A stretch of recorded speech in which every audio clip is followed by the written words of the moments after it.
All right, what's going on, y'all, man? Welcome back to your favorite anime podcast, Otaku Perspective. I'm your host, Jordan, man, here with my co-hosts. We got TJ. Spider. We got Theo. What up?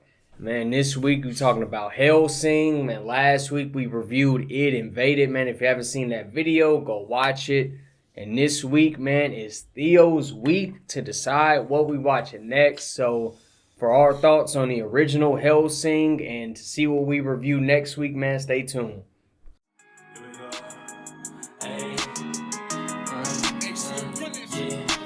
I'm a real spitter, baby, give me all the currency. Ain't nobody in this rap game going hard as me. Tripled up my money, niggas say I got that pedigree. You ain't heard by now, let me introduce myself from 3. When you see me out, hella gas in rotation. I can't even count all these blunts I've been facing. Told that bitch to get up off my ass, up off my case.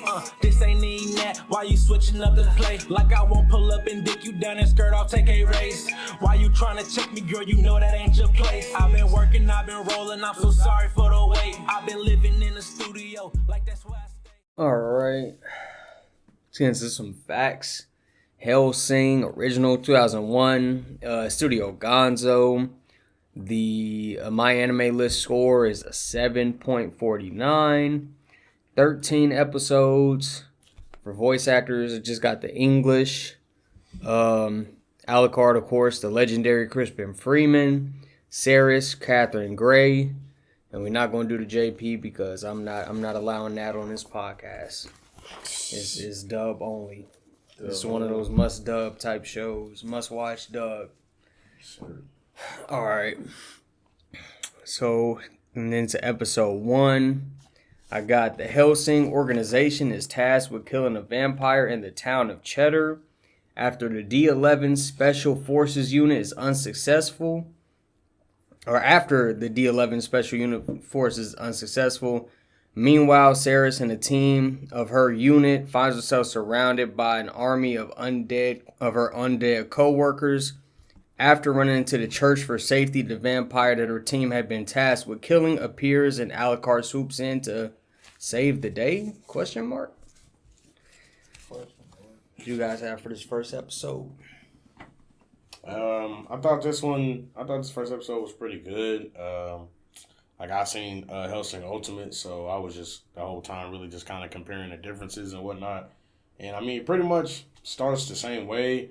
Obviously, it's an older show, so yeah, I mean, you definitely got to take that into account. But even with that being said, I did like the animation.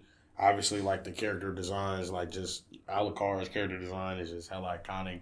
I thought that was cool, and it was like some great shots of him, like when he first got introduced. I think I was watching it on my phone. I had like screenshotted it, like when he first got introduced. That shit was hard. So yeah, he was cock blocking first introduction. Hey, swear in that very first scene. Man, Yeah, that was kind of wild. That old priest dude, whatever. Yeah, whatever. Tried to take a little shorty home. He know it was a vampire. Shorty decaying and shit, dropping bugs. I'm like, yeah. I'm trying to caress you. Oh man. Yeah, episode 1 was cool for me. I definitely like the first scene that we got of Alucard, like we just now discussing. That was kind of cool. Seeing the squadron that Seraph was on, and her actually having to run from them because they was turning into ghouls and they was dying. And my first person was seeing her character.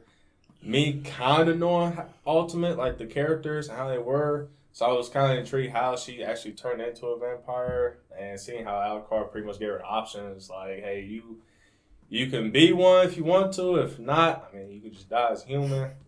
Pretty much is how he just laid it out to her. And she was just like, yeah, go ahead, just shoot me and kill this vampire behind me. Which it was kind of interesting. Another vampire that they displayed, I guess, they didn't do like some sort of hypnosis on her or something like that, where she was already drugged. Because she was like kind of fading out of conscious. He just like... Yeah, I think he was trying to like take over her mind or like persuade her or whatever. Okay, all right, yeah. So that was kind of cool to see. Then towards the end, I definitely thought Alucard was a solo character. So I didn't know he was actually working with the organization. So I kind of thought that was interesting seeing that.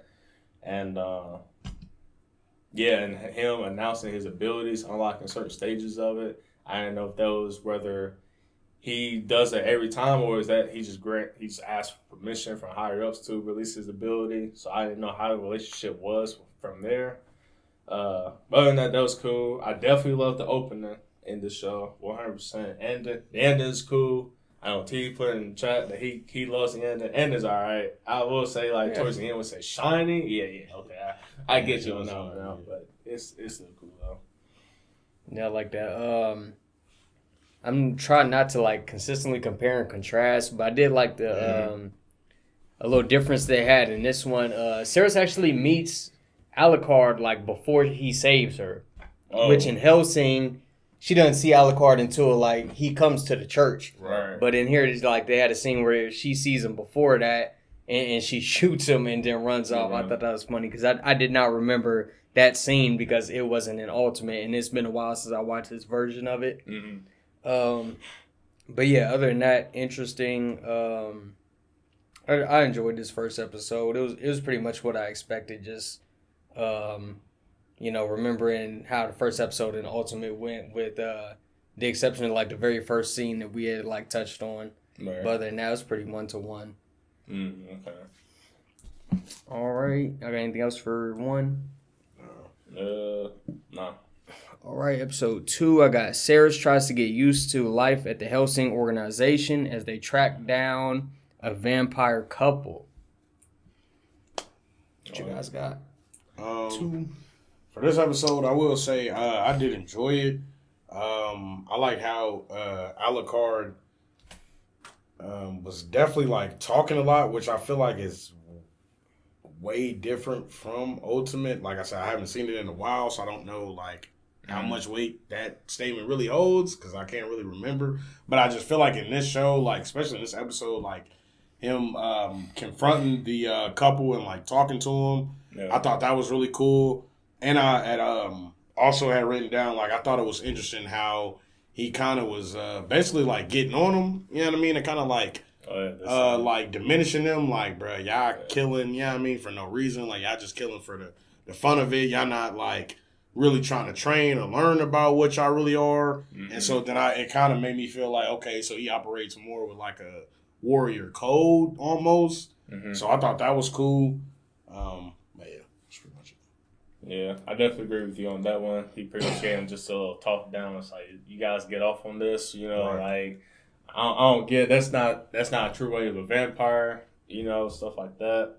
I did kind of find it interesting when Ceres was taking that sniper shot, but she didn't end up taking it the first time, which I was kind of the person that she would probably be used to not killing, but under duress situations like that, she'll make that kind of shot. Right.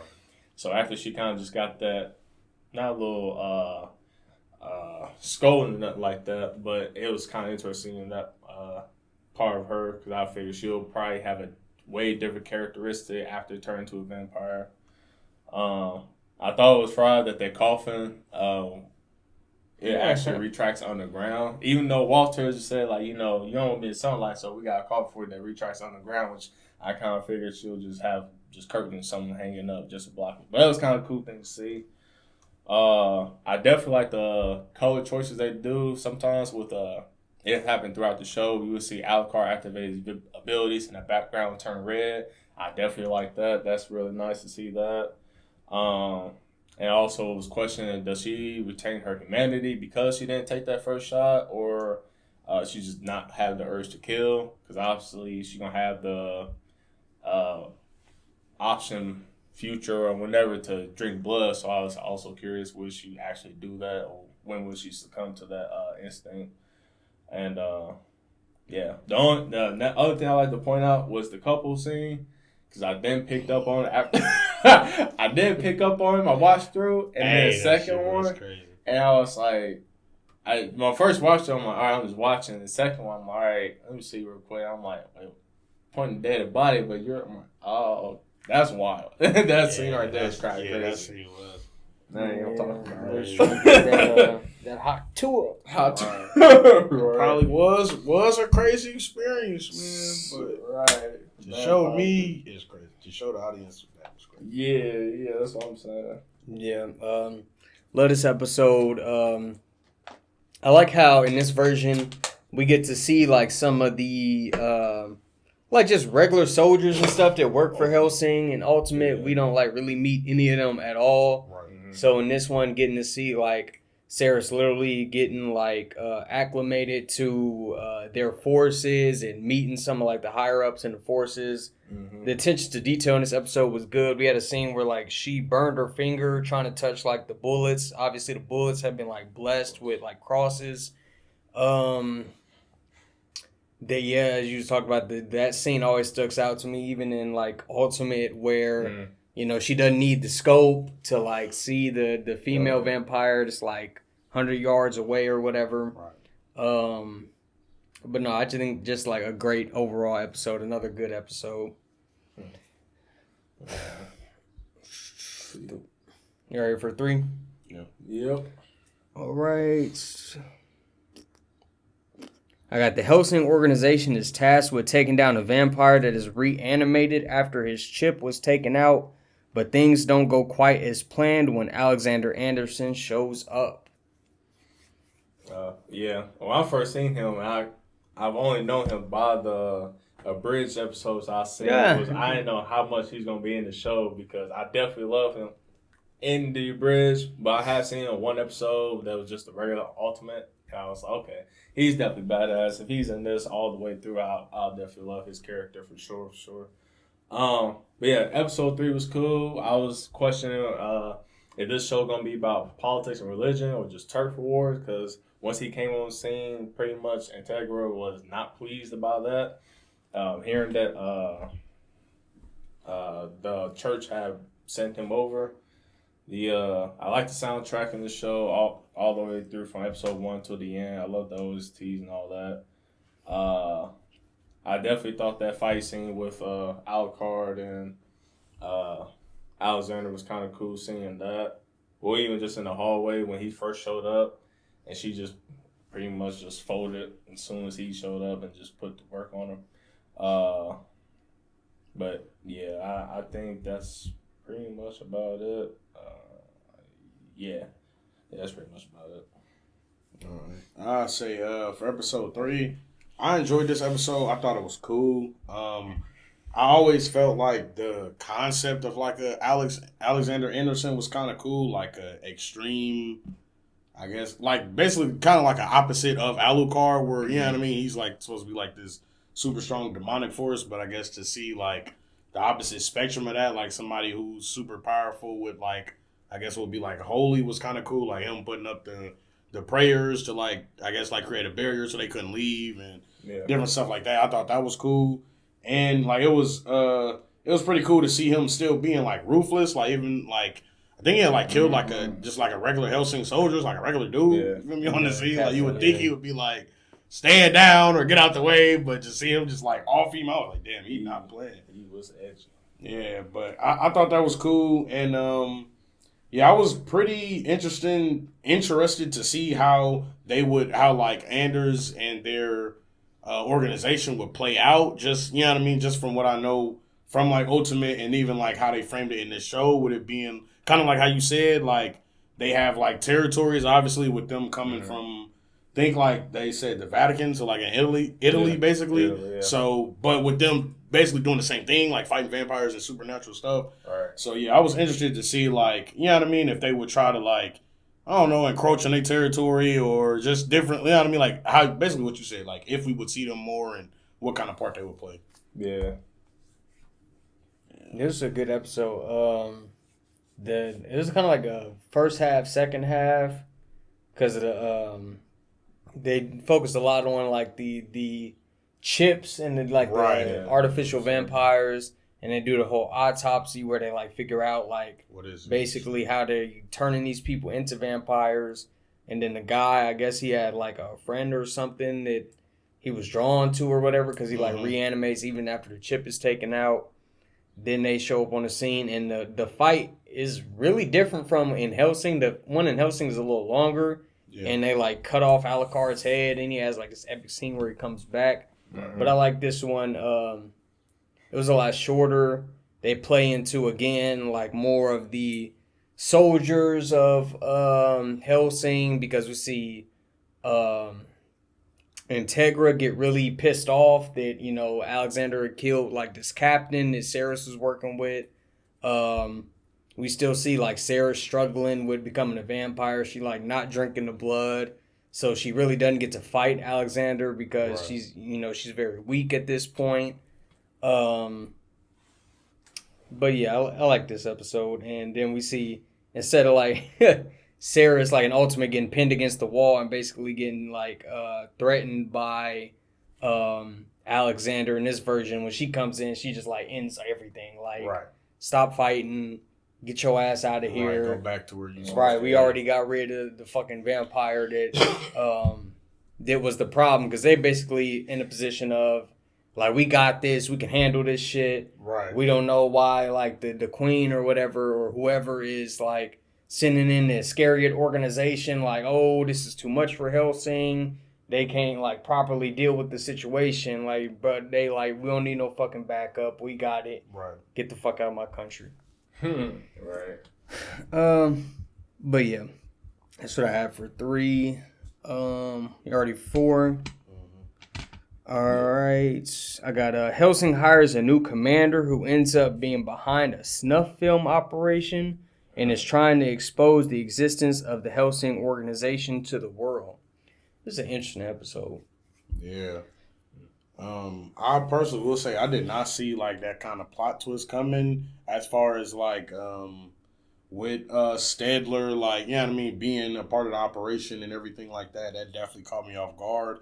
I liked how the episode kind of like built up kind of like the suspense and mystery to everything. Yeah. And, you know what I mean? It was like a lot of different moving parts as far as like them basically getting like exposed online as they do an operation. And then Sarah's basically just, you know, I guess like cop instincts or training. She kind of did her own investigation to uncover everything. I thought that was pretty cool. Yeah, that's pretty much all I have for that. Yeah. Yeah, I don't really have much for this episode because I was pretty much just following through. But I kind of knew once I seen the new commander, Captain Stedler. Once he was talking to Saras, I was like, yeah, he obviously kind of gave hints out that he was like not really, he wasn't really there for like to help them. Yeah, I kind of just got that off rip. Was like, his character is not right. Like, he's probably like inside or something like that. Definitely seems off. Yeah, so yeah, he was someone that I kind of looked out for, and I was really once they got to the end and they actually found out like, all right, these are the people, all right, they're like behind this glass and they broken it, and Alucard was there, and the Hellsing organization was there, and she pointed a gun, and I was like, you might as well shoot him now because, you know, buddy he needs justice, and then she was like, you know what? No, humans need to do human justice and all that. So I was like, all right, cool. And then once Integra told about the old girl who was there, it was like, yeah, she needs justice as well, but ain't gonna find it elsewhere. Alucard, go ahead and do your thing, which that kind of caught me off guard because I didn't think they was actually gonna do that part. I would rather Sarah's did that rather than Alucard, only because I have yet to see her like she drink blood, you know, actually be a vampire in a sense. But other than that, yeah, episode 4 was all right. Yeah, this is kind of like the start of, you see like almost has like a different tone, like where Saris is more of the focus in this one, because this is like the start of a couple different episodes where we see her like, you know, out of uniform, doing like her own thing, going on investigations. And then, yeah, I like the way that like this one kind of wrapped up with them finding everything out at the end. Right. And then they fucking arrest the captain, or they go deal with him, whatever the fuck they do with him. Right. And then Alucard kills the woman that's the news anchor. Right. And we see her as like a callback to, I think, like episode 2. That's the one that she didn't shoot, and they had to shoot instead they had to shoot the vampire that was coming after her because Sarah's didn't shoot it. Yeah. So no, that was a good callback, and you see why. Kind of explain like why she was so invested in the story, because they're rolling the tape. Then, you know, on the hidden camera, on the news, and they like, nah, shut that shit off. You know, we got a call from higher ups, Hellsing, you know, pull some strings.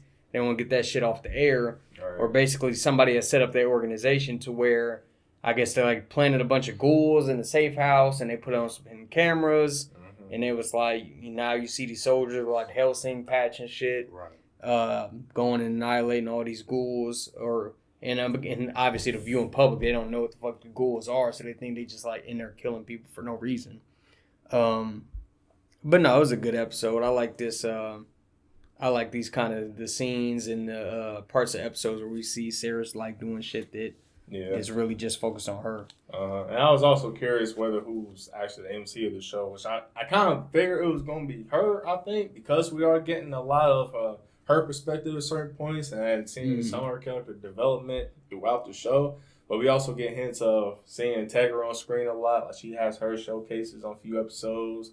Alucard has a couple of his towards the end that I like. So I was definitely curious up to this one. It's like, all right, what is the plot line of this story and who we're following? But I kind of had a hint that we're going to be following Sarah throughout the show, which, I mean, I didn't mind at all.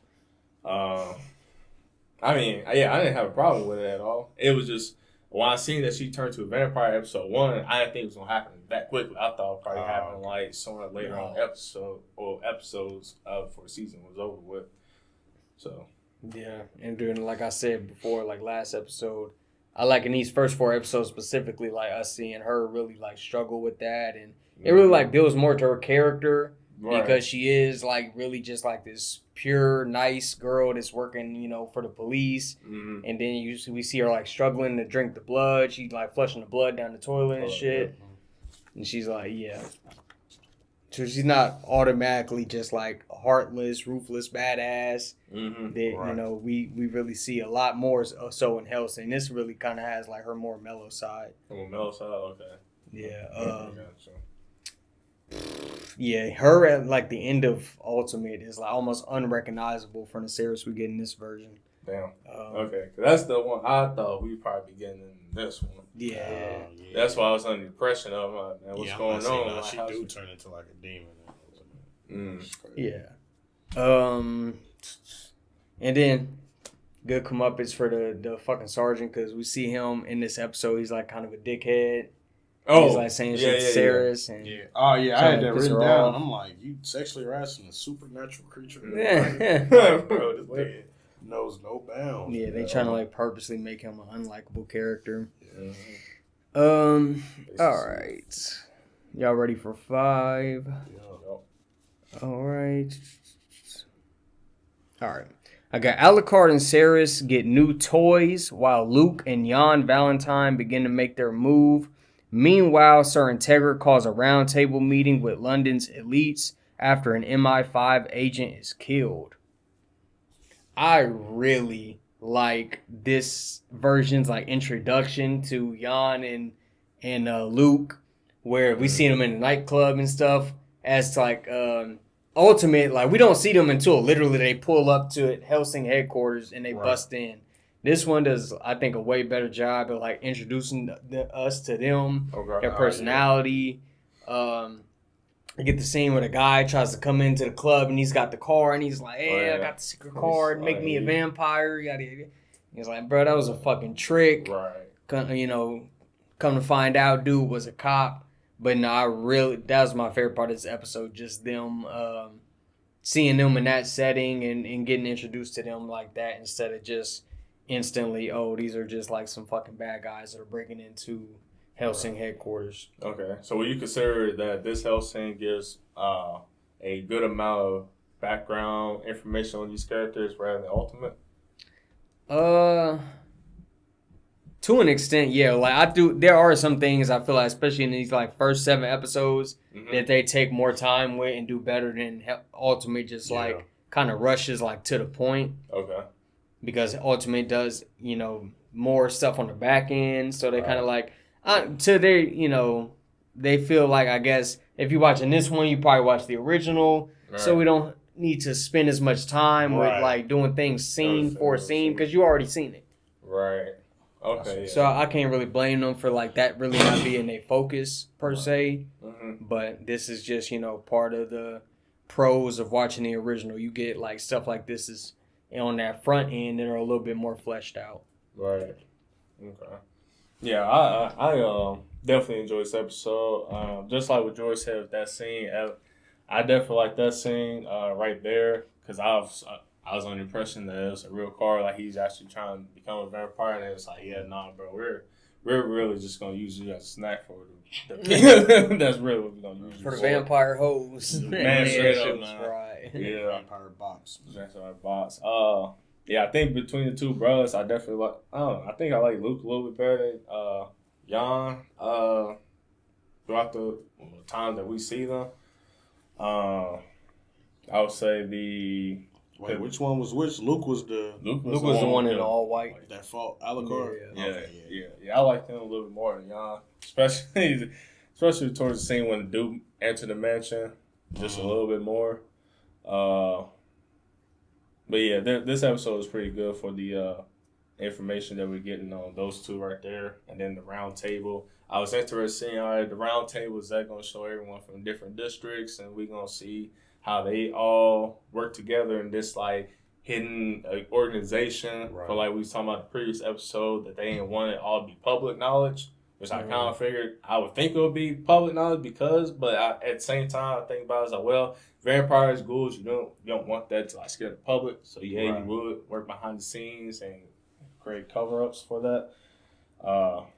So yeah, episode 5 was definitely good to me. I like this one. Yeah, I enjoyed this episode as well. I felt like I thought it was really cool, kind of like you said, like them getting their characterization.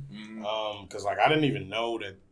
I guess they're supposed to be the same characters as Ultimate, just because I don't really remember much of them at all in that show. Okay. So yeah, I definitely like this one. I like the contrast between the two, where I mean, like Luke was kind of like, I guess I mean maybe like the brains to an extent. Yes. And obviously he like had took it upon himself to fight Alucard. So I mean I'm guessing like between the two he was probably the stronger one as far as just like physical ability. Yeah, I enjoyed that. And when they first pulled up, I thought that was cool too. Like them having like the tented out tour bus. Oh, And I mean he talking to him like, yeah man, we want to get a tour inside. He look at the bus. I'm like, because in my mind, I'm like, now I know I just seen him. I know this nigga's up to no good, but I'm like, what the fuck is going on? Then once you feel me, then when they crashed the bus in, I'm like, oh yeah, these niggas is innovative. Because I mean, I would have never like thought nothing like that. So I thought it was cool, man, and yeah, I definitely enjoyed this episode. As far as like the council, the round table, kind of like what Theo said, we definitely get to see like how that kind of works. Like Integra was basically arguing with certain members back and forth, and like even to your point when they were talking about it being on the news and it coming to the public, like one of the roundtable members was like, yeah man, you let them expose y'all, and she like, bruh, ain't that your job to stop shit like that from happening? Like, aren't you over broadcasting information? And he like, nevertheless. I'm like, oh yeah, that's definitely not a good job. So no, I thought that was cool, and like you said, you do get like a clearer picture of like how they all kind of fit together as far as all over England and how that works. right.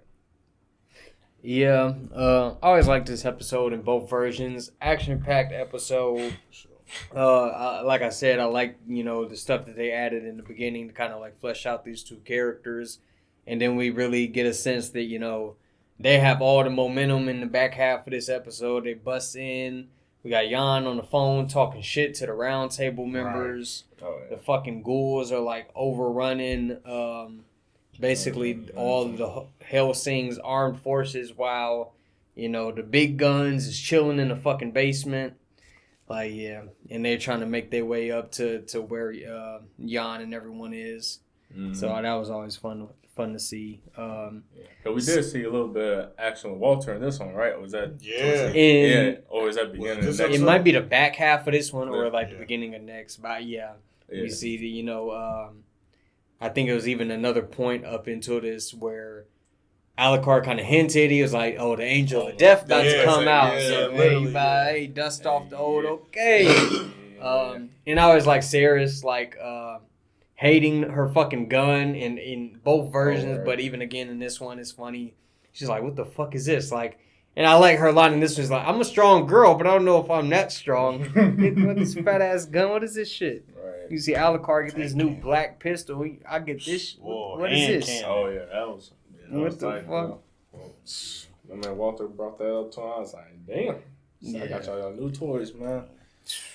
Now I will say I liked like when Walter, I think it was the back half of this when he first came out, and he was talking to bro, and he basically like flipped his monologue around because on the phone. Because he was on the phone telling them like, I advise y'all to, hey man, start peeing on yourself, man, start praying, then maybe kill yourself. Walter come out like, yeah, bro, I'm here now, bro, so you start peeing, you start praying. I'm like, he definitely better get on his ass.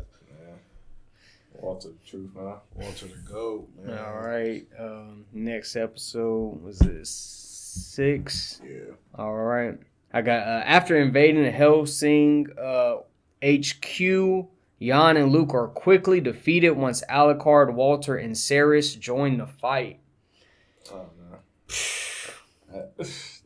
The Ceres like takedown scene, bro. Both versions is so funny. He's like, bitch, get the fuck off me. It was like effortless too, man. Because I'm thinking the way how they posted him up was like, this man Jan about to put in the work, and Ceres just straight up like UFC MMA moved his ass and just put him straight in the funniest animation ever. It was. And the animation was so bad, bro. You just see, that moment. You just see a leg go.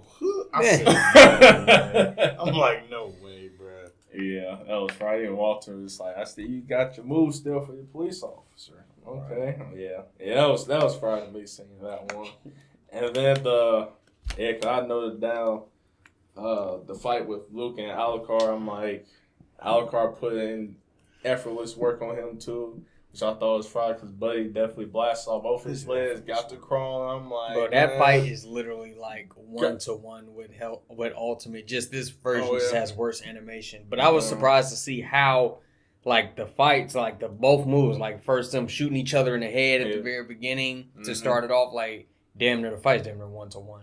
Oh shit, okay. Yeah, definitely like that. It was funny just seeing how easily Alucard just manhandled him just that easily. It was ridiculous. And I was also questioning, all right, is Alucard going to be this character in the show who's just that powerful that nobody stands up against him? He will always come out the winner. Right. I mean, that's just kind of the impression I got, how they set up Luke to be, even though Alucard called him a fake vampire. Yeah. But yeah, that was pretty much what I got from those two, and the fact that Integra shoots him with the mercury filled bullets. I thought that was kind of nice seeing that. How detailed they was talking about how the bullets were actually created. So yeah. I always love that scene where Jan like loses his arm, like Walter rips off his arm, and he fucking finally gets to the meeting room, and then they just blast him anyways. Waiting for him. He's like, oh fuck. Yeah, because they ain't Ultimate. I don't know. Yeah, the same thing happens in Ultimate, but like everybody at the round table like pulls a gun out and shoots him in Ultimate. It's hilarious. Episode 6. I really liked this episode too. I can't lie. I will say, like the animation for the fights aren't, amazing, but obviously with it being an older show, you kind of take that into account. So it wasn't too bad. I will say, I liked how they kind of had showed Alucard to be a bit more, like, really just, like, sadistic for real, just as far as, like, his, like, want for, like, violence. And it was really, it really came off as, like, almost like a crazy One Punch Man type vibe where, where he's like, bro, I just want somebody to be strong enough to really go toe-to-toe with. And I feel like in this episode, you really see, like, when he's fighting Luke, like, at the very end to the point where, I'm like, it's crazy that Luke and Jan literally been, like, creating ghouls, you feel me? They've been, like, working behind the scenes. They've been creating more vampires. And as we've seen, like, like, sucking people's blood. And, like, so they feel like, all right, we these, top-notch vampires. But then for him to come face-to-face with Alucard and he see, like, nah, that's really another level. Like, nah, this nigga crazy. I thought that was cool because it just kind of like emphasizes like, you know what I mean, like how strong Alucard is, as well as like his like just want to like be able to go all out and not have to hold back. And it definitely this episode to that made me really think about the control art restrictions, because I'm like, yeah, I mean, I'm like, every time he fight, he says that, and they don't necessarily explain it, but just with him having to say that, like, and I will say, like, looking back, this was the first episode where I was like, okay, it's definitely got to be like, this has to be like a lower level, and you know what I mean? I'm just like, I was very curious to see like what is the upper levels or what is like the peak like echelon of him like unleashing his full power. Yeah, that's what I was wondering. You know what I mean? Because he just like level 2. That's why I'm like, what happens on level 3? You know what I mean? So it just like made me interested to see like where that would go or what that was all about. That's always funny to me because it reminds me of in Ultimate when he turns into like the lolly schoolgirl. Yeah. When he fights Walter, I'm like, bro. What? That's yeah. Right. That's right. I'm like, oh, this is your max power. But no, Right. then we see like, he does something else after that with like fuck the blood taking over all of London and summoning up all the people he fucking bit. But no, that great fight, and he definitely just let down because he's telling Luke like, hey, heal yourself. Right, come on. Summon up your fucking demons. Like, come on, you got more, right? Because Luke talking this shit like he down there. We see how fast he is. Right. Alucard's like, okay, you fast. Right. Luke's like, I was literally made to defeat you. So, yeah, it was a big letdown for Alucard. Alucard, as everybody else is going upstairs to, like, handle the shit. Right. Alucard's like, nah, bro, I'm waiting right here. Mm-hmm. It's somebody bigger than that I'm waiting to fight. He on the way. And, yeah. Oh, nice. That was kind of like low difficulties. Yeah. Literally. Wash, bro. Are you ready for 7? Yeah. All right, I got, after losing the majority of the fighting force during the invasion, the Hellsing organization now has to combat Maxwell and his scary organization who tries to take advantage of the weakened Hellsing. I love the, I think it's in this episode where they bring in, like, the new troops or whatever, and Saris bends his fucking, his, like, gun barrel or whatever. When they're like, yeah, I heard it was a vampire in this quadrant or whatever. Oh, yeah. Yeah. Like, with the new squad. Yeah, it scares the shit out of them. Yeah. I like her in that scene, for real, though. I think that's probably one of my favorite scenes of her. Yeah, that shit was hilarious. Yeah. What you guys have for this episode? I like this episode. It definitely caught me off guard. I was a bit, like, just watching it, I didn't really, like, start grasping like what exactly bro was really on, because you know what I mean, like it starts off with basically him coming and talking to Integra, and at first I thought like they was just coming to give her information, because he basically like you don't got a handle on the freak vampire situation, now they spilling over to where we at. We did an investigation, they coming from here, so we see I can't handle it, so I'm thinking they like about to be like, so this where they at or this where we going. But he like, yeah, man, and then basically like, yeah, man, Andre's here, man. So hey, man, watch out. I'm like, what the fuck? Right. So I definitely enjoyed this episode though. And just kind of to point back what I had said earlier about a few episodes ago, this was really like coming into fruition with me realizing like, oh, these niggas is trying to come in on the tail end of the attack they just had and trying to wipe them out. I'm like, oh yeah, they wildin'. Mm-hmm. I thought that was crazy. But yeah, I definitely enjoyed the fight that they had, the fight scene. I thought that was cool. And I thought it was I don't know if it was, I think in the last episode, Luke had said it where he had basically shot Alucard in the head, and he was like, okay, he immortal, but is he that immortal? And then in this episode, I believe kind of the same thing, like, not the same thing, but basically Anders had like stuck him with hella blades, and he was like, basically it came back, and I wrote in my notes like, no, that nigga's immortal.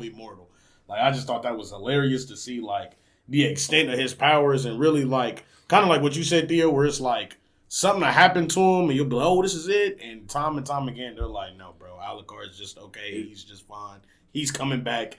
So, yeah, I just thought that was fried. And that's so repetitive too in this show. It's like no matter what you do to him, my man's coming back. Even they even had a couple fake outs in this show. I was like, oh damn, they really got him, or is he just like put to sleep because he just exhausted his regenerative power or something like that. Yeah, episode 7 was cool. And it added more detail to Alucard's presence because when Integra, and I can't remember the old dude's name, but when Maxwell, when they spoke, and then here come Alucard, and my man straight up stuttered up. And I was like, okay, yeah. Alucard's presence is known to everyone, I'm sure of, so that man's goated just for that.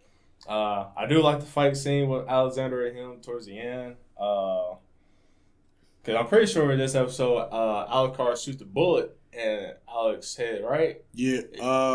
Yeah. And I was like, oh, damn. Like, okay, he killed him that quick, but Buddy just had like some... He had some sort of weird powers. I didn't know if that was just among the priests or with the church. He's a regenerator. They say like when he first pops up. So it's kind of like an android, kind of. Yeah, android. Yeah, like he's from a lab. Like when they first fought, Alucard had said that because he had shot him in the head then too. And he like, you a regenerator? He like, you just a failed like lab experiment. Yeah. Oh, no, okay. I'm thinking he's like some sort of actual human that has like some weird. Okay, all right. Yeah, But yeah, I like Alexander's. That's why he tells him he's like, you're neither man nor monster. You're like a fucking abomination. Right. I like Alexander's character. Just his. I'll say battle IQ and his fighting capabilities. I think that's kind of dope. That dudes just with all those knives and stuff like that, and just go to town. Especially when he killed those like several Hellsing soldiers prior to fighting, and I was like, yeah, okay. Like, my man don't care whether you're a vampire or a human. He's just like that. But yeah, when I see his blades, it always reminds me of like in episode 3 when he stabs Alucard and Alucard pulls it out. He's like, this little toy actually hurt. Yeah. Yeah, definitely like Alexander's character and Alucard, both when they fight in this episode. Yeah, I like this version of like this interaction more than in Ultimate, because in Ultimate, we see like Maxwell, he calls Integra English Chow, and Alucard comes out same way, like, oh, you talking shit, I'm about to have to get rid of you then. But then Maxwell just calls out, Alexander in the museum or whatever in Hellsing Ultimate, and then Ceres comes out because it's like a bunch of old people, civilians watching, and she kind of like quells everything, and Alucard's like, fuck this, I'm not about to fight you during the daytime, it's too tiring, and then it just like dies down. And this one is kind of like, and we see Ceres again, kind of like on her own thing. She's on a mission with like the Hellsing soldiers. They're on this train. It's like packed full of ghouls. They going about like exterminating the ghouls, and then we kind of get revealed that Alexander is also there on like the other end of the train, dealing with the ghouls, and then they gonna obviously come together in the middle and meet. Right. And so basically to save his life in this version, Maxwell basically tells Alucard like, Anderson is here, whatever, and then we see like Alucard damn near like teleport to where the fuck they at on the train.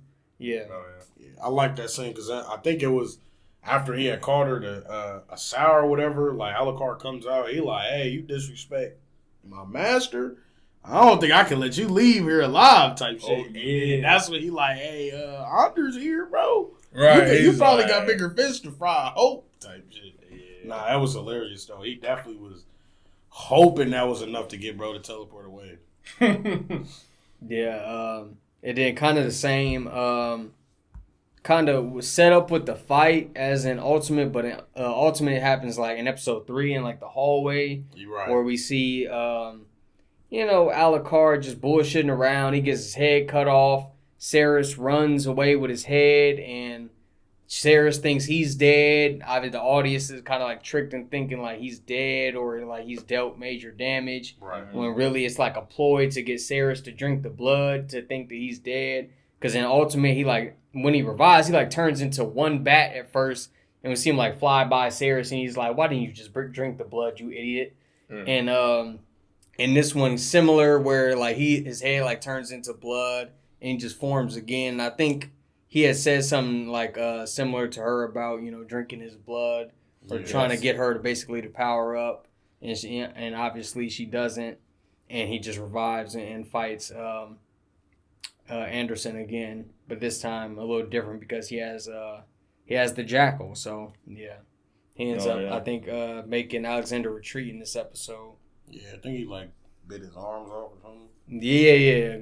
Fucking shot his ass up. Right. He had no limbs left. He tried. Bro controlling the prayer papers, no hands, just all prayer. That shit was hard though.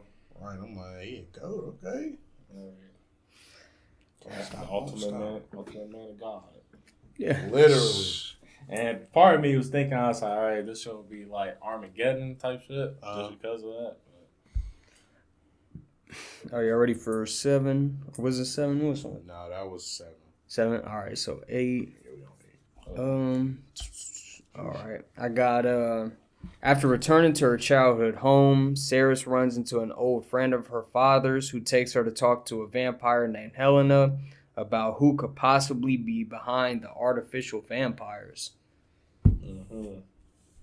Another like fillerish episode episode that we don't see adapted in Ultimate. Right. Yeah. I will say I thought it was cool. They kind of had hinted at I think his name was Harry Anderson, the detective or whatever. They kind of had hinted at him.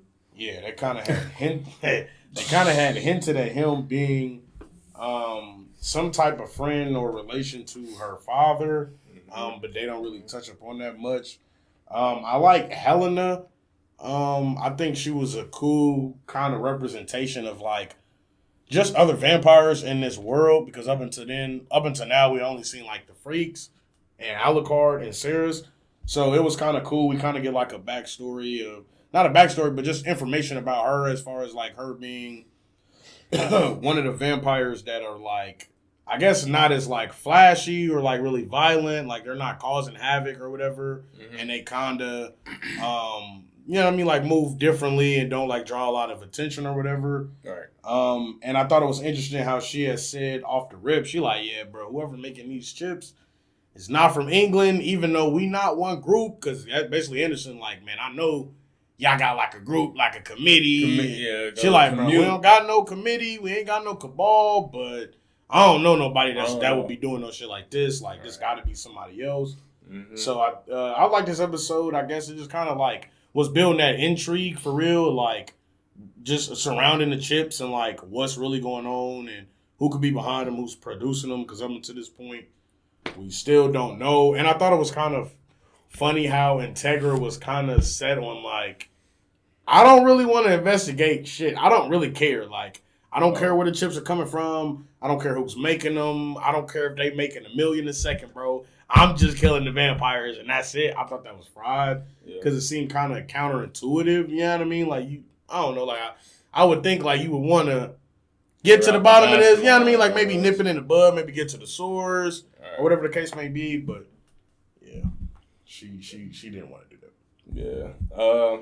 I was saying both with Terrence. I would say probably a few episodes later from 8, we do see another appearance of her. Mm-hmm. And I kind of just thought in my head, I was like, yeah, I think she's probably like one of my favorite characters in the show, even though we only see her for one full episode. Oh, just because of that whole dialogue we get with her and Henry and Saris, just because like how you was stating, they don't move out like that, and she's pretty much like a shut-in from what we've seen and how she even described herself, that she just enjoyed reading books, and she's been around for a long time, stated by Henry.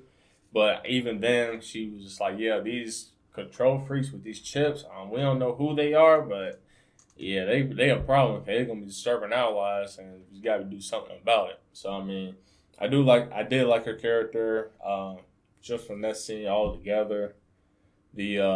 I kind of wish we did get a little bit more insight of Sarah's background, because he did state, like I said, knew her father and all that. Oh, yeah, like about her parents and stuff? Yeah, about her parents just a little bit, since this seems like a character-driven individual that we're going to follow her perspective at certain points of this show. And I would say the first time we met him, I kind of figured that he was, we did get confirmation he's with another organization.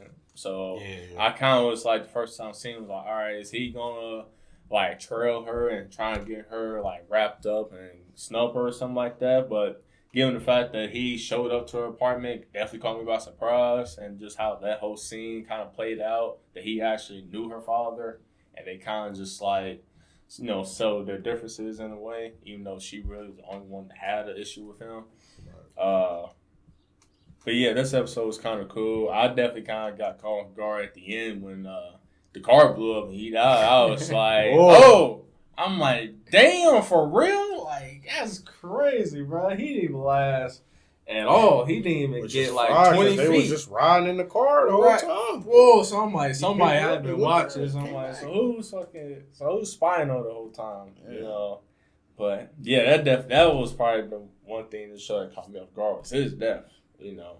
And considering the fact that she just met someone that knew her family, and they just died just like that afterwards, after they trying to get to the bottom of this freak vampire case. Yeah, I thought it was just even more intriguing just how this story unfolds. Yeah, they definitely on asses, because we seen in like the Jan and Luke episode that the cop that was trying to fake like he was trying to become a vampire. He was MI5, so he was like special forces. He wasn't just like a regular cop. We see in this episode the guy, it's kind of like alluded that like he was, he knew her father when he was like coming up as like a regular cop, and then now in the future, with much more training and shit, yeah, he's MI5. So they got rid of another MI5 agent. I liked like the way that they kind of go about like vampire charm, like a lot of like fiction or whatever with vampires in it. They kind of have this lore of like having like a charm or some type of like sex appeal, because we see he's like talking to Saris, and I think he says like before she gets out of the car, like, oh man, if I was like 20 years younger. Like to where it's like, and I think it's like the reason I kind of picked up in that is because they don't really like frame him as like a dirtbag or asshole character, but they kind of just want to put across the fact that like, even in this universe, the vampires have like a charm like ability. But I did think Helena's character was a great addition to this version, especially when we see like really Saris coming up and her not really having obviously the same kind of personality as an Alucard. This being like an example of a real, like pure-blooded, not artificial, like a real vampire. Obviously, to this point, Saris and Alucard have been the only like real, legit vampires we've seen, and her just being like another example of what a real vampire is for Saris, as someone that's just like they lay low. Probably get like medical blood or whatever, only like eat when they have to, and she's just like literally just thirst for knowledge. Like, I'm just trying to sit here and learn as much as I can about, the world that we in. So I thought she was definitely an interesting character. And yeah, basically tells the MI5 agent, like, no, I don't think it's like anybody in my like group of like high society, vampires that kind of have like a code of conduct or manners to where like, they don't see a problem with trying to like coexist with the humans. They real chill about it. But she does tell them like, hey, whoever the fuck is making these chips does have access to like a legit real vampire, because they wouldn't be able to make copies without having like an original real vampire. So that's like the crux of the information that we do get from this episode. Yeah, and I definitely touch on what you just said about how, the vampires that we actually see that are true vampires, Alucard, Saris, and her, like, they don't actually thirst for blood like that. They just pretty lay low and just crave for knowledge and all that. Which I was definitely wondering throughout the show is, all right, the so-called vampires we are seeing, they're pretty much just bloodthirst. They're this coming from this story that everyone knows a vampire, they just go out for blood, they just kill a lot of people. That's necessarily not the case with just these three that we seen in the show, which I'm like, all right. So if we do come across another original vampire, how will their character be? Will they be opposite of them, actually be bloodthirst, or will they follow suit just like them, but just be on different sides of the fence with them? So I definitely kind of had that question in my head throughout the show, given the fact that Helen is pretty much just there, not doing nothing, just reading, as she said. Even she claims, like, I just like reading books, as you can tell. So that was kind of cool. Get into that. I'm glad you said that because I didn't think nothing about it until just now. Even then, she even like kind of compared to when she realized, like, yeah, you're a fresh young blood, like you hadn't been around the block like that, and you came around Alucard, like he's on turn, like okay, all right, so he's your sire, you know, you're gonna be towards leaning him and everything like that, but you're not no killer because I can see it in you. So I'm all right. So we're getting more deeper on the levels of the vampire lore in this universe, which I definitely like and appreciate it. Yeah, that I did like that scene to even like more so build up Alucard, where first, like you said, she could just tell with a glance, like, okay, you haven't been undead for very long, and then we see when she goes up and touches Sirius, like, oh, your blood is like Alucard's blood. Like Alucard is the person who made you a vampire, and I think she says like you're very well blessed. She basically acknowledging like a very powerful vampire is the one that turns you into a true vampire. So you got potential there. Yeah. But yeah, definitely you get a sense that obviously we know Alucard is like contracted with humans. Sirius is literally just trying to learn the ropes of, coming to grips with the fact that she is a vampire now. And then we have Helena, who has been a vampire, but unlike, you see that she kind of has like a sense of, unlike the artificial vampires who got the chips, and they're kind of, you get a sense that, with like Jan and, Luke and the vampire couple that we see in episode 2, they kind of like get the powers. And then they just think like, oh, I'm a vampire now. I'm fucking unstoppable. I'm going to do whatever the fuck I want. I'm going to kill people, whatever. She kind of been around long enough to know, like, no, the humans not just pushovers. Like, it's consequences if you think you about to get these powers and you just about to wild out and do whatever the fuck you want. Right. Yeah. So I think that's, that's a good contrast they draw between all of like the different vampire characters. Yeah, and that kind of reminded me of this live TV show that came out years ago. It's called Vampire Diaries, and it's pretty much damn near just like that. Like the newborn vampires are straight just bloodthirst. Like they can't control their senses because they're just high off blood right then and there. So they just pretty much go around killing, think they can do it, anything they want, and siren anybody, and do compulsion and stuff like that, and just think they rule the world. Whereas the vampires that have been around the block, they already developed relationships with humans and just kind of like had a little like a stalemate. They don't do certain things that humans don't cross this line, everybody's culture. But because of the new vampires are disturbing the peace treaty, we'll say, that everything kind of like changes now. There's like a little battle between humans and vampires. But like you said, in this case, Alucard is actually contracted to humans. Well, really to Integra, which I was kind of like interested in how that came about, and what was the history on that? Yeah. Anything else for this episode? No. All right, we at 8. Nah. Oh yeah, 9. All right. After being ordered to lead a castle where Incognito is hiding, the Hellsing organization finds themselves in another battle at the headquarters. Yeah, I really like this episode. We see Incognito with like more of like, especially in these early episodes, kind of like a like almost like genjutsu type abilities, where he's able to like make people see things that's not there, and like brainwash people. Really, really fun episode. We see like the one vampire that's with him come in, and it's like tricks everybody into thinking like it's Integra's sister with like the brainwashing power. Right. A really good episode. Yeah, it definitely got me fooled the whole time. Yeah, I enjoyed this episode. I was definitely I ain't gonna lie, I was definitely just worried off the jump because I'm like, when did she get a sister? I'm like, what the hell? Right. So, but I mean, she did have the blonde hair or whatever, so obviously I was just like everybody else in the house. I'm like, all right, I guess. You know what I mean? Like, let's see what happens. But no, I thought it was I thought this episode was really cool. I thought his ability was cool, and it kind of like you said, just kind of I guess displayed like a bit of that like other side, like more supernatural as far as ability wise. Like up until this point, we've just seen like the freaks just have more like heightened physical abilities as far as like being a bit faster than normal people or like being way stronger than normal people. So I thought this episode was cool to see that. It was definitely some racy shots as far as Integra and the vampire. Oh I thought that was fraud.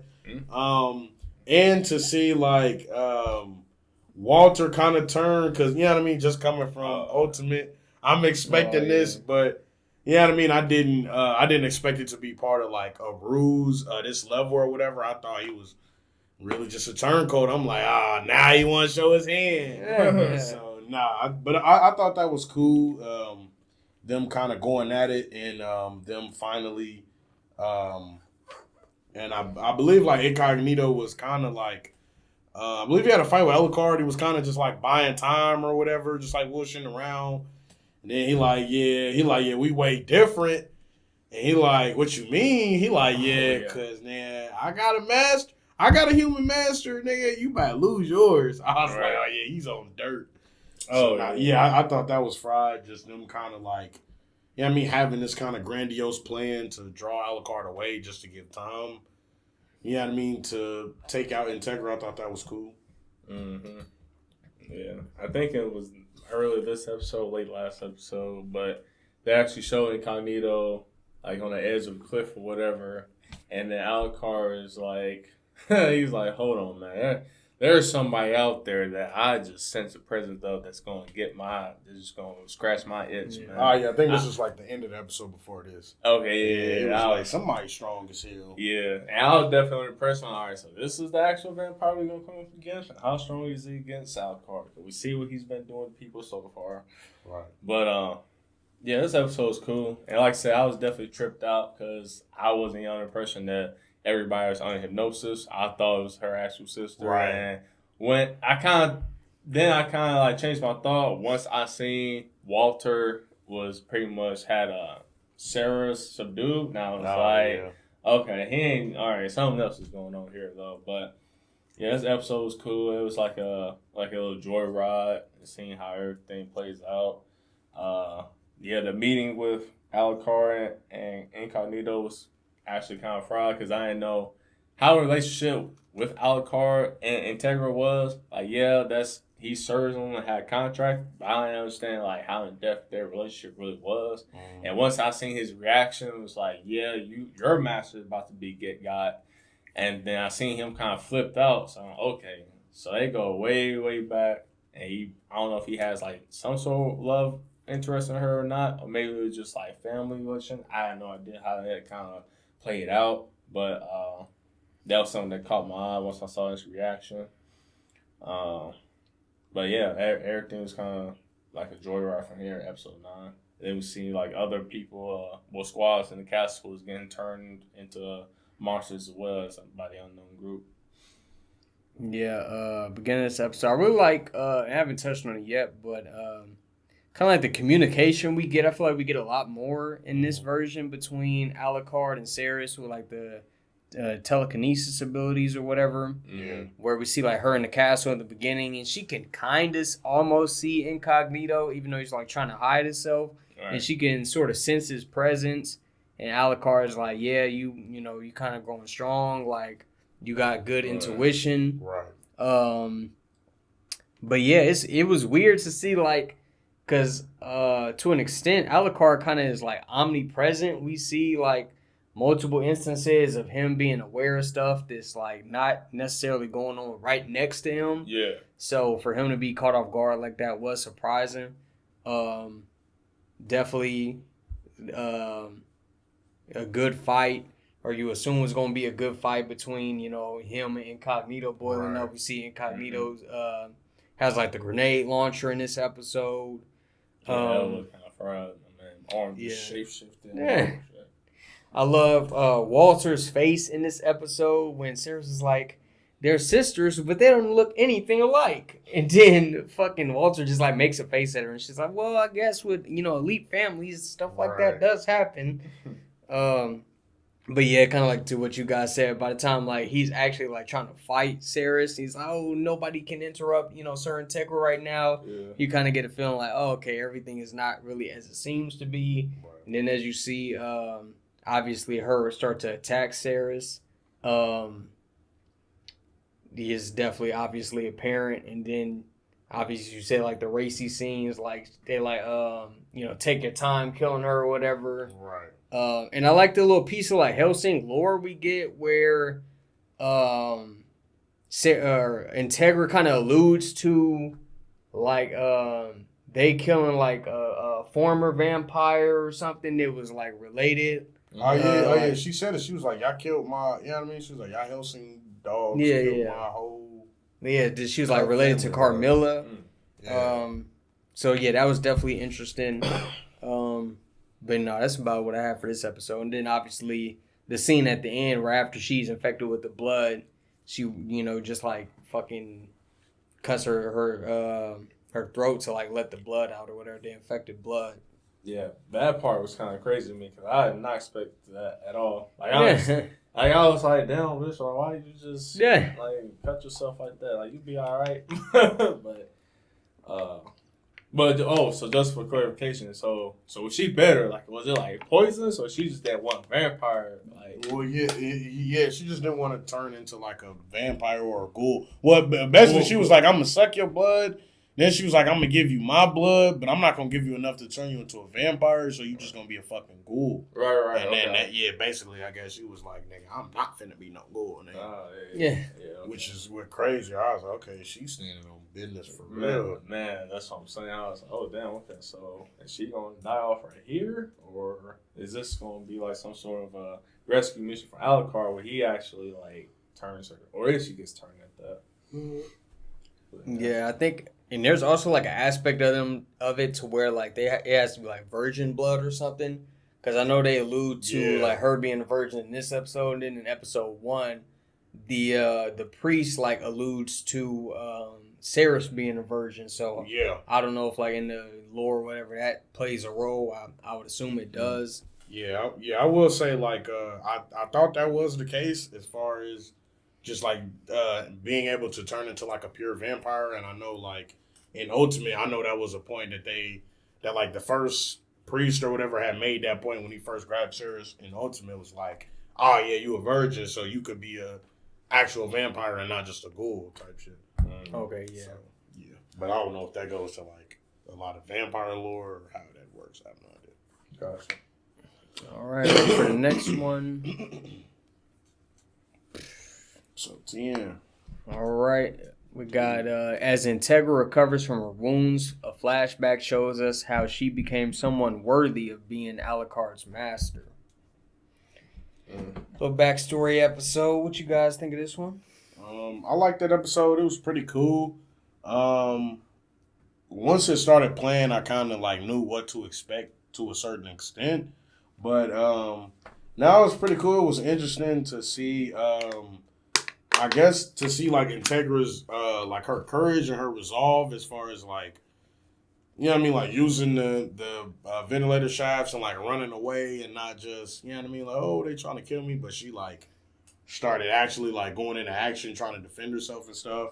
And then as far as like her waking up Alucard and like confronting him, I thought that was cool. You know what I mean, just because like even in the face of all that, she like, bro, I don't care about it. I'm not going, like, don't scare me. I'm not finna, you know what I mean? She's like, I'm not finna bow down or give up. And I guess, and then Alucard, at the end of the episode, they kind of have like this kind of like shared moment where they're both like reflecting on each other. And, you know what I mean? Alucard is like, you'll always be like that little girl to me. So, to Theo's point earlier, when, you know what I mean, they do have some type of like, if not like family bond, some type of respect for each other. Like Alucard does respect her in a sense, and even like tells Saris like, you know what I mean, like he like, bro, Integra not weak. Like she got a lot of heart, she got a lot of spirit, and even Walter also like emphasizes that with saying like, you know what I mean, like, bro, Integra. That's why we all go so hard and we all able to fight as well and as hard as we do is because we know like Integra got a lot of heart and spirit and she definitely gonna bounce back. Like he was even making her tea and shit. Like yeah, she gonna be cool, bro. So let me just act like everything normal.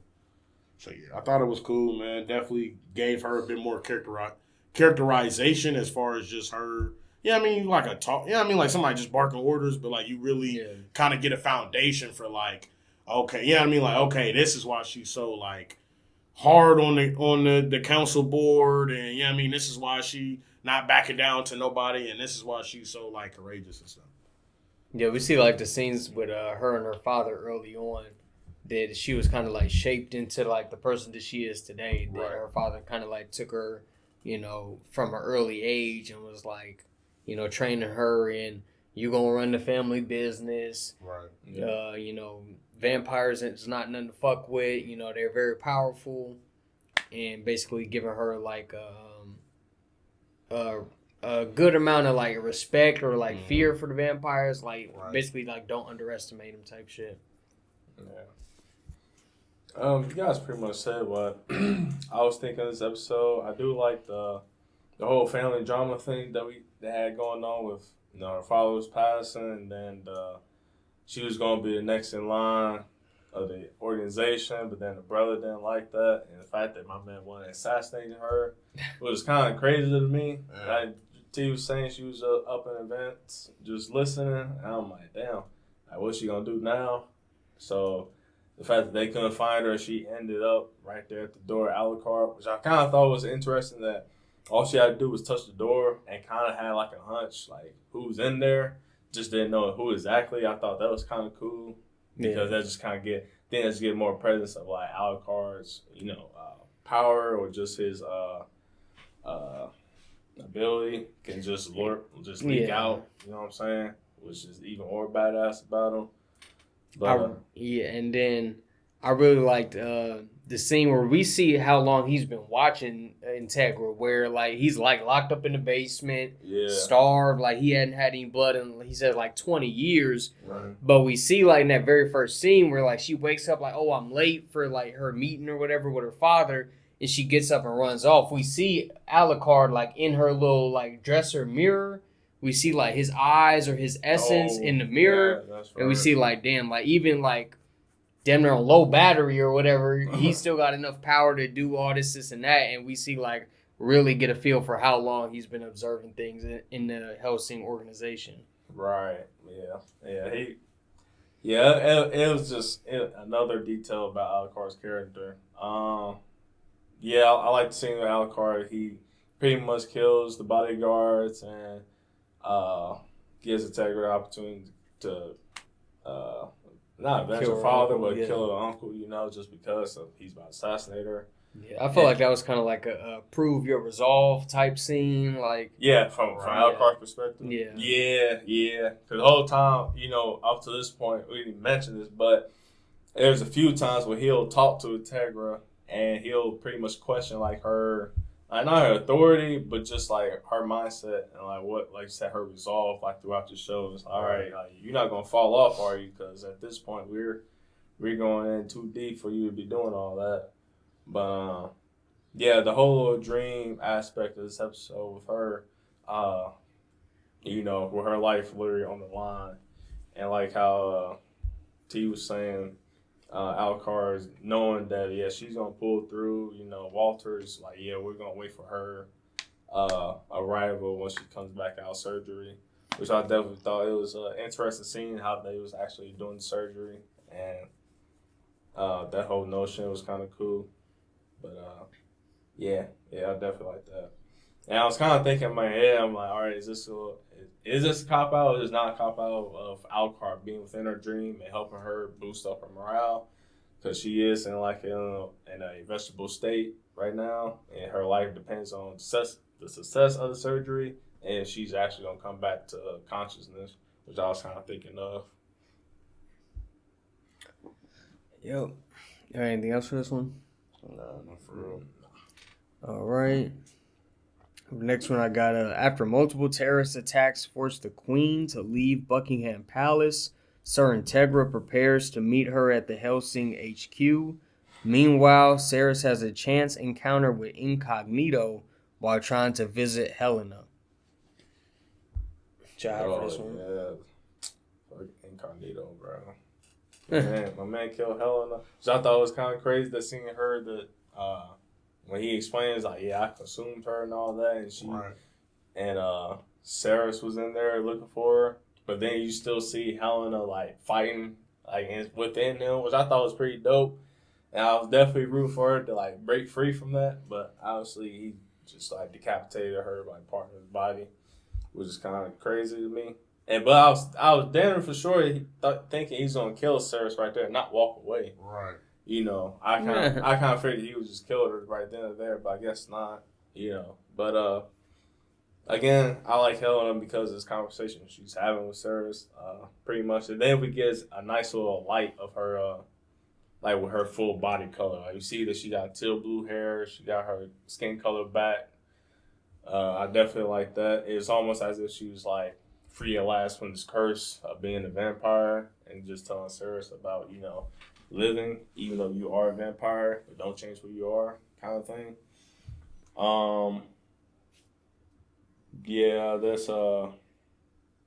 This was another good episode. I like for just Helena's sake, and we get Tegra who tells pretty much like doing a little false lead for the Queen and trying to make the enemies take the bait, which I thought was kind of cool.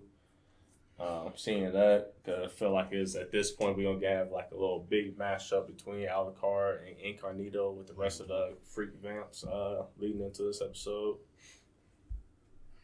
Yeah, it's kind of like a double like plot twist or whatever, where they kind of like lie and say like, oh, the Queen is at the whatever, like some fucking monument Tower or something. London, yeah, the Tower of London.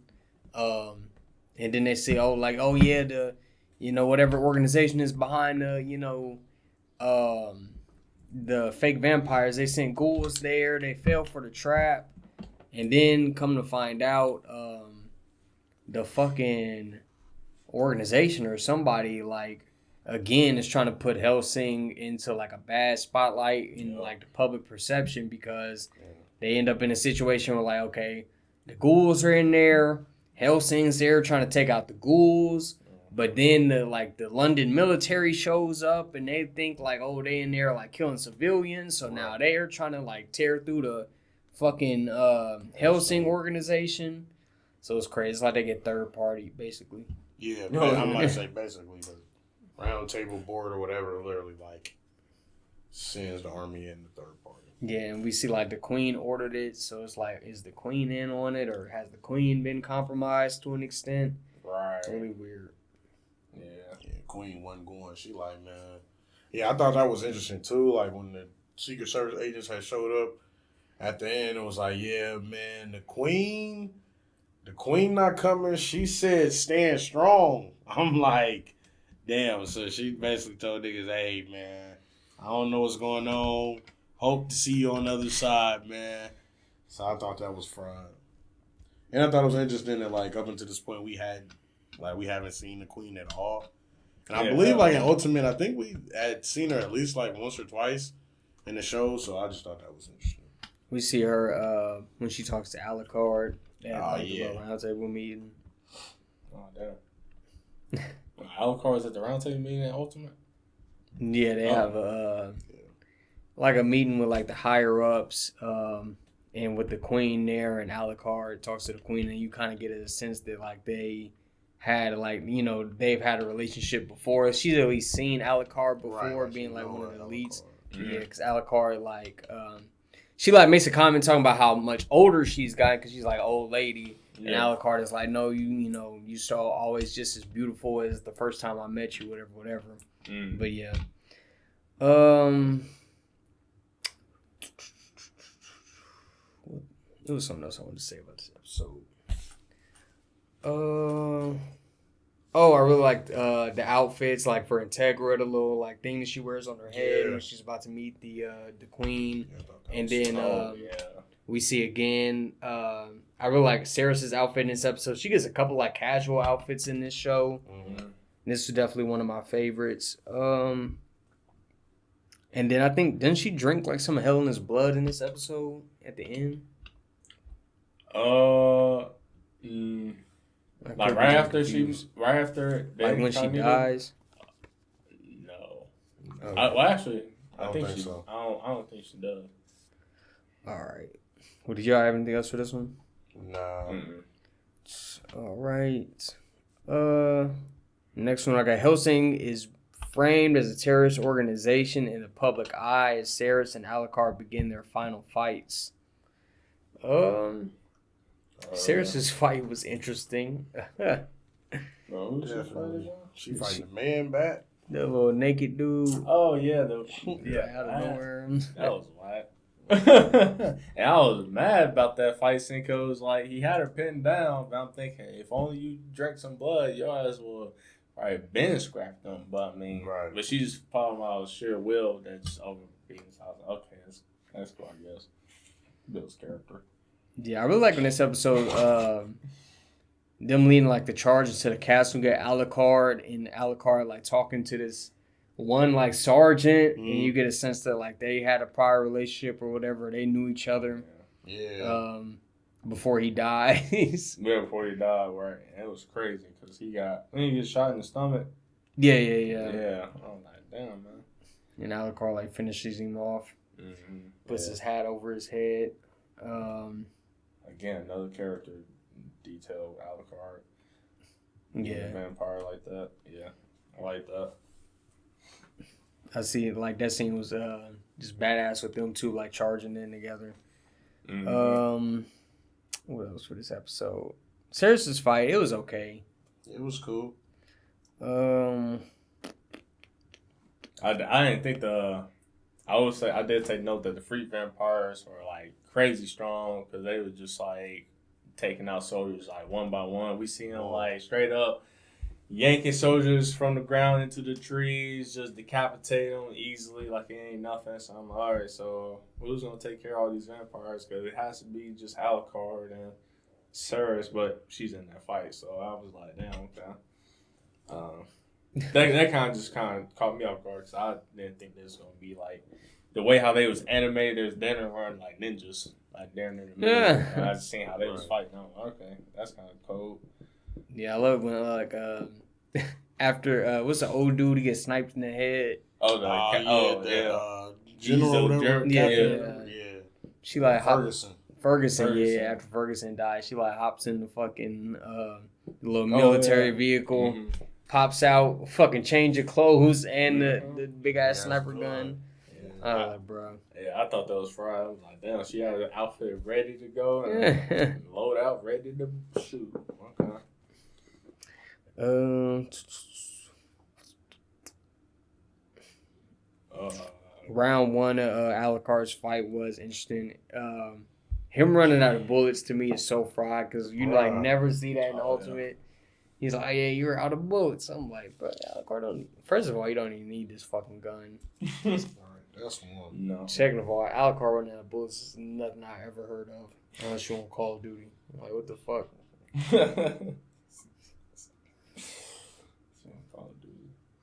You got anything else for this one? I think we touched everything for real. All right, last episode. I just got Alucard makes good on every promise he made to Incognito. Well, bro. So we get obviously the rest of the fight. Alucard basically reviving. We get Saris and Walter somewhat kind of get into the battlefield, even though they don't do anything once they get there. Saris not doing much of anything in this episode. Really just like a heavy Alucard episode. Yeah. But a good fight. It wraps up well where he like uses his hair. He like melts the giant cross behind him and like uses that as like a stake and impales Incognito. So that scene to me like always stands out when I think about this version in this arc. Yeah. No, that scene was cool. I think I definitely enjoyed the fight, especially like I say like the second half of the episode. You know what I mean? Like once he is takes his like restriction off his power, and he's really like he gets like the cool outfit change. I like that, kind of look like a leather like straight jacket. I thought that was kind of cool. And yeah, just seeing him fight like supernatural, I guess, you know what I mean? Because Incognito had like the power of that demon or whatever. Right. So yeah, so I thought that was cool. Just like, you know what I mean? Just seeing more like, I guess, supernatural power as opposed to just like physical ability, like them being hella strong or hella fast. I thought that was cool. Yeah. Other than that, yeah, that like that clip of bro, like I guess off the Tower of London or whatever, like fully impaled. I thought that was so fucking fried. But yeah, that's all I got for this one. Yeah, I mean, you guys pretty much touched base with what I thought about episode 13. I still had a question back for when Tegra was yelling out Alucard's name. Well, actually, no. I she yelled his name, or she actually released his a restriction, which I kind of was like, all right, so how does that actually work? Like, is it because he's contracted to her or the family that she allows him to do that? Or I was just confused by that. I mean, I think it's dope. I was just wish there was a little bit more explanation on that them touch base on that. But the whole family lore with Alucard, has he always been with them? And they just been having that relationship since then. But yes, episode was cool. I like the fight sequences with with Alucard and Incognito. It's definitely one of my favorite ones in this whole series. Yeah, it was a pretty good ending. Even seeing towards I ain't gonna say towards pretty good ending, pretty good fight. Yeah, that's what I'm gonna say. A pretty good fight because I forgot there was an ending to it. Fight, yeah, the ending towards when we see Integra speaking with Alucard. Yeah, I kind of was wanting more because he kind of just like alluding to him. All right, so now that we kind of get the assumption that the round table turned against us, the queen's not with us no longer, like on our side. So what is it that you're going to do? And she kind of just like had a smirk on her face. So it was like, okay, which I was very disappointed that it was kind of left on a cliffhanger. Right. You know what I'm saying? So that's all I had to say about episode 13. It had good moments, but then I also felt like I was wanting a little bit more from that episode. Okay, yeah, I thought they wrapped up this arc pretty well for this being like I ain't even really gonna say a filler arc, but I guess technically a filler arc, or when it's not an ultimate. Yeah, it kind of gives you the sense that like maybe they thought they would get greenlit for a season 2, or maybe just like back in 2001 when they was like making this, the manga wasn't finished yet, so they didn't really know where to go exactly. But as you kind of alluded to, we do get that scene at the end where like they got Integra like locked up with like royal guards outside the door, and then of course since the contract to Alucard, he's there with her, and they trying to figure out what they're gonna do next. And as far as like the restrictions, I think I would assume like we see obviously Alucard in earlier episodes, like for some of like the lower level restrictions, he has like clearance to like unlock it or release it himself. But then for someone like the higher up, like level 1 or like a level 0 or something, it probably has to be a situation where Integra herself is the only one who can, give him permission to release those limiters. All right, then y'all, that was Hellsing. Let's get some conclusions, some wrap up thoughts from the guys. Shorty, y'all want to go in? I can start. All right. I really enjoyed the show. I mean, like we have been saying throughout the review, I've seen Ultimate, so but I mean it has been a while, so it wasn't like too fresh in my mind. So I feel like I got a good chance to like review the show and really enjoy it for what it was. Like we stated earlier, it is an older show, so yeah, I mean, I am somewhat forgiven as far as like, I mean, like maybe a lot of the animation that I thought wasn't the best, or maybe a lack of animation as far as like different fight scenes or different things like that. But I did like the overall like art of the show. Like I said, I definitely love the character designs. As far as Alucard, yeah, I mean it's pretty iconic. I feel like Saris's character design was pretty well. And her outfit changes were pretty cool throughout the show. Same thing with like Walter and Integra. I definitely enjoyed most of the story as far as just the different plot twist of different episodes. A lot of different characters I enjoyed, like Luke and Jan. The vampire couple was pretty cool to me as well. Sound was pretty decent. I like the opening. Definitely loved the ending. Had to save that one. I think overall, with everything considered, I probably have to give this show like a 7.5. I feel like it was pretty good. It didn't necessarily blow me away or anything like that. The ending kind of threw me for a loop, but like we discussed earlier, I mean, I don't know if the studio just kind of, like really felt like they would get a season 2 and be able to expand on that more, or if the manga wasn't done and they kind of had to freestyle a bit. I'm not sure, but I think that's the only thing that kind of made me deduct anything from the show was really just how it ended. I wasn't a big fan of, but everything up until that point, pretty much every other arc I enjoyed, so I can't really complain too much. All right. Just as a show standing on its own, I did enjoy this show. I see why I enjoyed it the first time and was, willing to give Ultimate a try because I did enjoy this show originally. Like I said a couple times, I like a lot of the stuff that they do in the beginning that Hellsing kind of like either skips over completely or just rushes past. A lot of the stuff with Saris's character development, a lot of the stuff with like meeting and getting to know like some characters that just straight up are cut out of Ultimate with like the members of like the Hellsing army or like the armed men for them. But no, the animation was not great, not gonna lie. There are a lot of like almost like so bad it's funny scenes where you see like how bad the animation is at times. Studio Gonzo did do a good job though with adapting these character designs. I feel like the art style was good.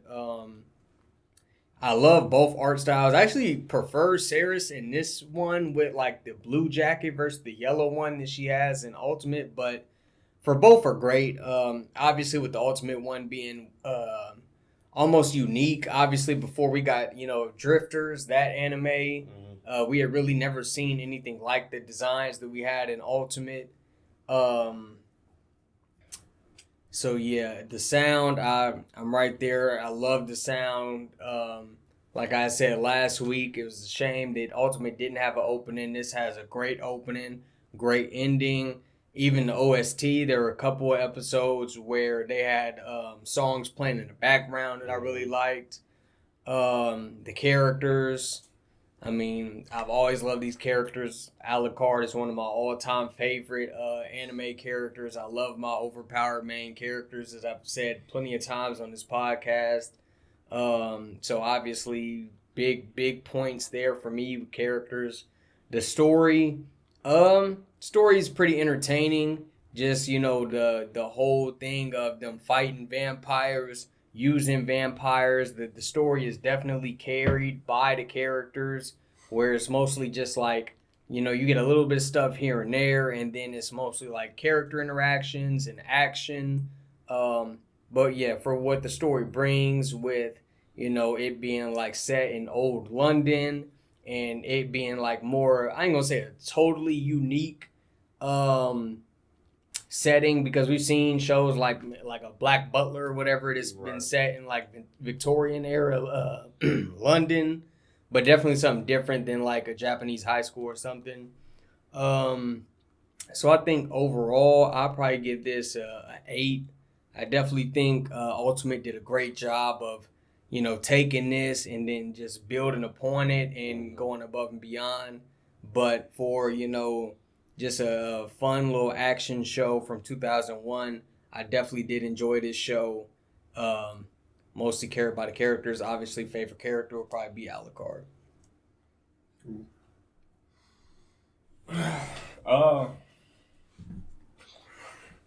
This show was cool. I definitely watched it immediately on Monday and just started just watching all the way through from then on. I did enjoy the episodes. And like Jordan said, I'm right with him as far as like the OST. I love the OST in this show a lot. The background music they played in every single scene was kind of cool. I like how it was different. It was really like old jazz kind of vibe that I like a lot. Character wise, I wasn't too much fan of these characters. I mean, Alucard was great. I love him when he's on screen. Alexander, he was cool for the few times that we seen him on screen as well. I was coming in expectation of seeing him more. But granted, it was still a nice 12 episodes seeing him out of a few of them. The vampires kind of cool. The way how they created them to be set up in this world. And the whole with Ceres being a vampire, episode 1. For me personally, I kind of wish they went the route of her being not necessarily an evil vampire, but more so vampire-like habits than just still retaining her humanity. Like, it was cool though, because it was for the story and it's for the plot, and I understand that. But I just felt for me, just because of how Alucard's character was and the amount of violence that we see in this show and what kind of circumstances she came across, I felt like she was more so of a badass character that was, more violent, more vampire-like, using her strength and vampire abilities. I'll probably like her even more. But to me, she was kind of like lackluster to me even till the end. The one vampire, Helena, I mean, she was kind of cool. She was cool. I mean, I did say she was probably one of my favorite characters, but that was just because of how she just laid out the vampires, like actual vampires, and how they live their lives compared to the freak vampires that they created, or even the ghouls that we've seen. So I definitely like her character, but I agree with Jordan. Alucard he is my favorite character in this show, and I'll say second to that will probably be Walter. Just because I definitely like butlers that have their strengths, and he definitely badass with the strengths that he was using, how he utilized it. I definitely like that. Plot of the story was cool, but again, I was kind of just like going through the flow of the show. It was more so character driven and entertaining to watch, even though that I felt like the plot was.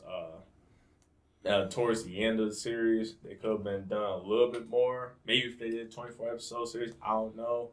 Maybe that'd been too long for what they was actually aiming for, given that was their first run-in with the show in 2000. But the setting was cool. I said the music was definitely great. The characters could have done better. Animation, I didn't have a problem with the animation. Animation is kind of fine in my opinion. I like the fight scenes, and it was bloody. It was some horrific scenes. I mean, it wasn't nothing that seemed too junky to me, but they was pretty average. I'll probably give animation like a 7.5 if I were to scale it from 1 to 10.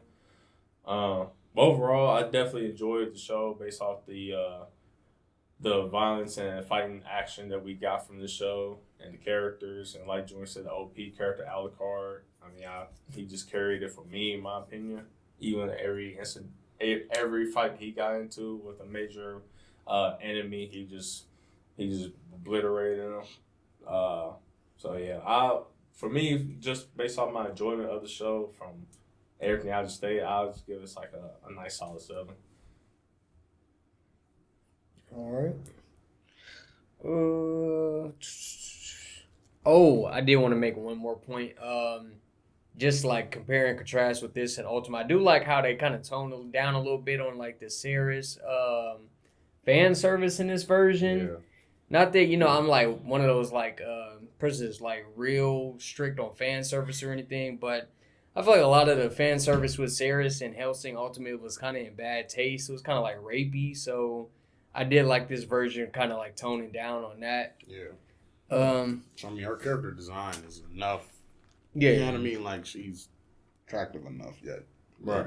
Ultimate does kind of overdo it in, like, the worst times. Yeah. Oh, really? Yeah, just like a lot of the scenes were like the like they're Stedler talking like, to her weird, or like even the first episode with the priest.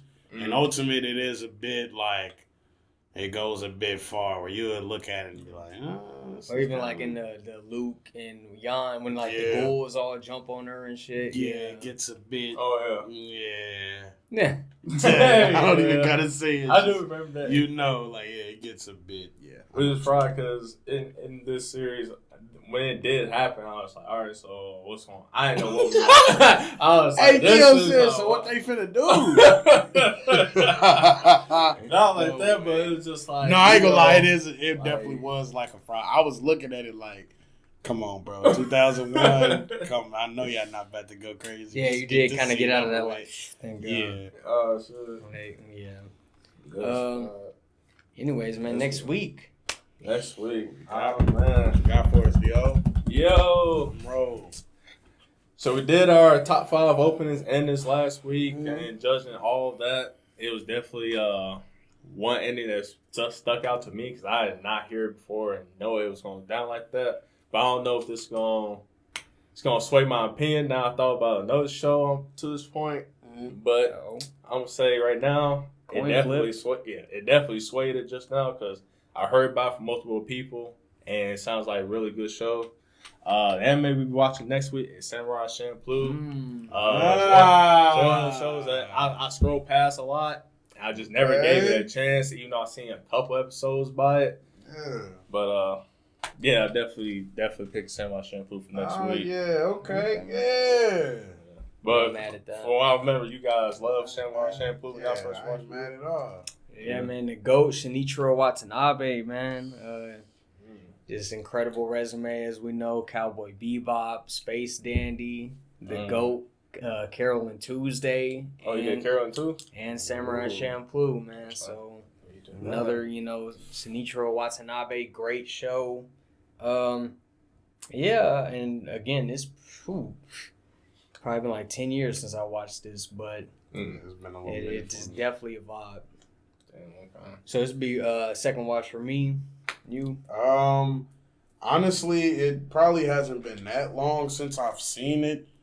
Trying to think. I'm pretty sure like during COVID, it was just one of the shows that I was just, that I would just turn on like late at night, about to go to sleep or whatever. Right. So, man, I am excited though, man. I think this will probably be like my second like complete like comprehensive watch through. So I'm excited to just go back and see like like if I vibe with the characters the same, and if I really find just like the same enjoyment in the episodes, or what sticks out to me different this time, or whatever the case may be. But I definitely enjoyed it my first time I seen it, and say it's not mad at all, man.